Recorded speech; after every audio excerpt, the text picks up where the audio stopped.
This will change the way you throw parties. First, you're going to take a couple boxes of soda and cut them down to look like stadium seats. Then you're going to take your guacamole, your salsa, your queso, and you're going to line that all up in a foil pan so it looks like a football field. You need 2 end zones and a middle playing field.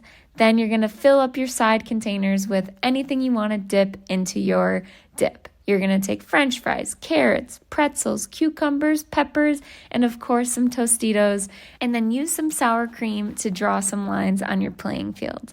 This comes out so cute.